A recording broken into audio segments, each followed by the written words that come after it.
ఇప్పుడు ఈరోజు మనకి ట్రాన్స్పోర్ట్ లేకుండా మనం ఏ వర్క్ చేయలేని పరిస్థితుల్లో ఉన్నాం. అది ఏ ట్రాన్స్పోర్ట్ అవ్వచ్చు, 2 వీలర్ అవ్వచ్చు, 4 వీలర్ అవ్వచ్చు. ప్రతి దానికి కూడా రూల్స్ అనేది కంపల్సరీ. ఆ రూల్స్కి విరుద్ధంగా వెళితే ఈ మధ్యకాలంలో చాలా రకాల మనం ప్రమాదాలను చూస్తూ ఉన్నాం. మనకి దానికి సంబంధించిన ఈ రోడ్డు ట్రాన్స్పోర్ట్ ఉత్సవాలు అనేది రాష్ట్ర వ్యాప్తంగా జరుగుతున్నాయి. మరి ఈరోజు మన స్కూల్లో నిన్న సార్ కాల్ చేశారు, ఇమీడియట్గా ఓకే చేశారు. ఇప్పుడు విశాఖపట్నం డిస్ట్రిక్ట్ సంబంధించి Rajarao sir total road transport officer అయినా ఈరోజు మన సింహాచలం మినర్వా ప్రాంగణంలో వచ్చినందుకు మరొకసారి మీ అందరి తరఫున ధన్యవాదాలు తెలియజేసుకుంటాను సార్. మరి సార్ని మాట్లాడవలసిందిగా కోరుచున్నాం ప్లీజ్. డెస్టినేషన్ని మనం చేరుకోవాల్సిన గమ్యం ఎక్కడైతే ఉందో అది మన ఇల్లు కావచ్చు, ఆఫీస్ కావచ్చు, స్కూల్ కావచ్చు, లేకపోతే ఎక్కడికైనా మనం ఒక ప్రదేశానికి వెళ్ళేటప్పుడు ఆ రోడ్డుని ప్రతి ఒక్కరు కూడా ఉపయోగించుకోవడం జరుగుతుంది. Different type of transport modes, అది మోటార్ సైకిల్ కానీ, ఆటో రిక్షా కానీ, ఇంకా అలాగే బస్సెస్ కానీ, ఇలాగ రకరకాలుగా ఉపయోగించుకోవడం జరుగుతుంది. ఉపయోగించుకోవాల్సి వచ్చినప్పుడు వాటిపైన మీకు అవగాహన ఉండాలి. దేనికి ఎంతవరకు. ఇప్పుడు బైక్ అనుకో, చాలామంది చూస్తుంటారు రోడ్డు మీద 4 వేసి వస్తుంటారు, ఆటోలో 10 మంది వస్తుంటారు, వెనకాల ఒక 4, మధ్య సీట్లోనే ఒక 8 మంది, అలాగే ఒక 12 మంది దాకా కూర్చొని వస్తుంటారు. అంతేనా? వస్తుంటారు లేదా? మీరు వస్తారో లేదో తెలియదు, కానీ మీరు రోడ్డు మీద గమనించండి. అది ప్రాక్టికల్గా జరుగుతుందా లేదా అనేది నేను చెప్పేది ఎంతవరకు కరెక్ట్ అనేది మీరు రోడ్డు మీద గమనిస్తే తెలుస్తుంది. అలాగే 2 వీలర్స్ వచ్చేటప్పుడు చాలా మట్టుకు హెల్మెట్స్ లేకుండా కూడా రావడం జరుగుతుంటుంది. అలాగే కొంతమంది, అంటే మీ బస్ అని కాదు కానీ ఇప్పుడు ప్రైవేట్గా బస్సే కాదు, ట్రాన్స్పోర్ట్ అదర్ దెన్ ట్రాన్స్పోర్టేషన్స్ అంటే ఆర్టీసీ కానీ ఇవన్నీ మీరు చూస్తుంటే బస్సులో హ్యాంగ్ చేసుకుని వెళ్తుంటారు. చూసారు ఎప్పుడైనా హ్యాంగ్ చేసుకుని వెళ్ళిన పిల్లలు? వాళ్ళు కాలేజీకి వెళ్ళే పిల్లలు ఇలా బాగా ఈ వెనకాల బ్యాక్ డోర్ అంతా కవర్ చేసుకుని హ్యాంగ్ చేసుకుని వెళ్తుంటారు.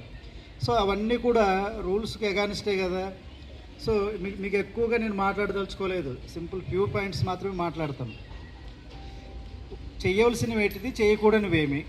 మీరు మీ పేరెంట్స్ లేదా మీ ట్రాన్స్పోర్టర్స్ ఎవరైతే ఆటో డ్రైవర్స్ కానీ లేదా బస్సు వాళ్ళు కానీ వాళ్ళకి మీరు అలా ఎడ్యుకేట్ చేయాలి. మీరు చిన్నపిల్లలే కదా, లేదా ఫ్యూచర్లో మీరు డ్రైవింగ్ తీసుకోవాల్సి వచ్చినప్పుడు మీరు తీసుకోవాల్సిన జాగ్రత్తలు ఏంటిది.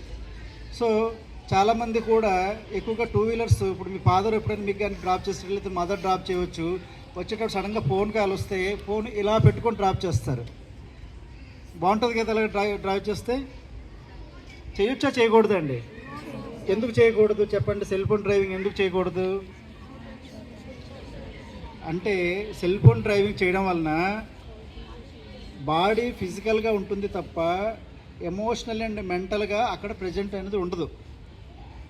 అర్థమవుతుందా? ఎక్కడైతే ఎవరితో మాట్లాడుతున్నామో వాళ్ళ దగ్గర ఆ ఎమోషన్ అంటే మైండ్ అండ్ ఎమోషన్ వాళ్ళ దగ్గర ఉంటుంది, ఫిజికల్గా ఎక్కడ ఉంటుంది. సో రిలేషన్ ఉండదు. అంటే జనరల్గా మనం మైండ్ కానీ అంటే ఎమోషన్స్ కానీ అంటే తలను చూపిస్తాము, బాడీ ఇది చూపిస్తాము.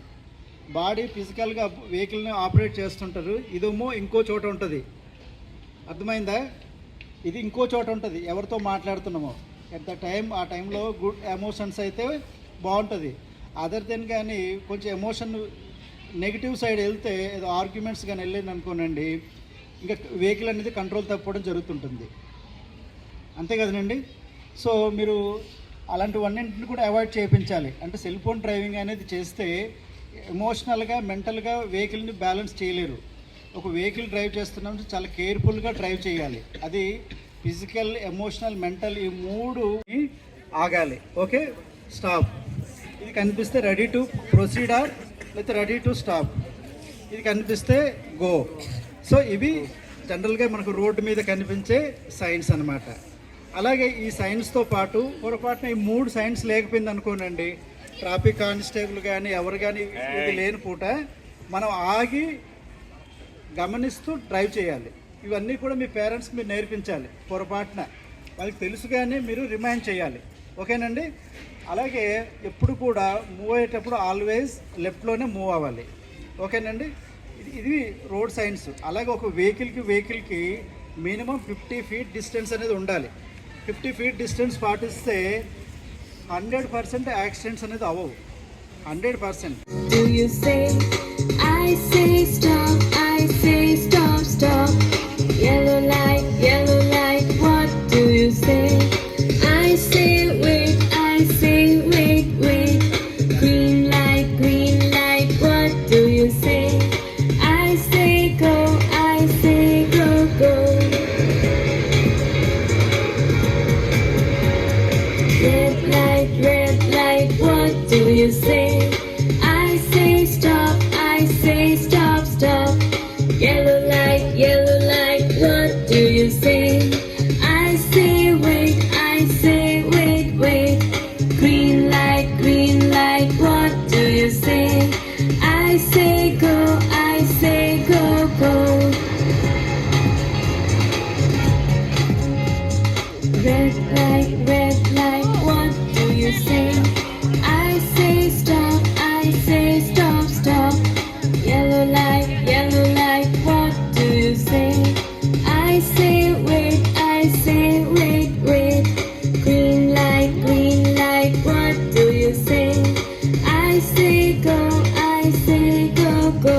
Good good good. Red light, what do you say? I say stop and stop right away. Yellow light, what do you mean? I mean wait till the light turns green. Green light, what do you say? I say cross first, look each way.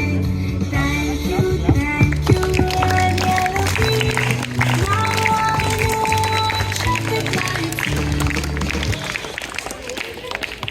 ఇన్స్టిట్యూషన్లో కూడా each and every ఏరియాలో కూడా rules and regulations follow up చేయాలి.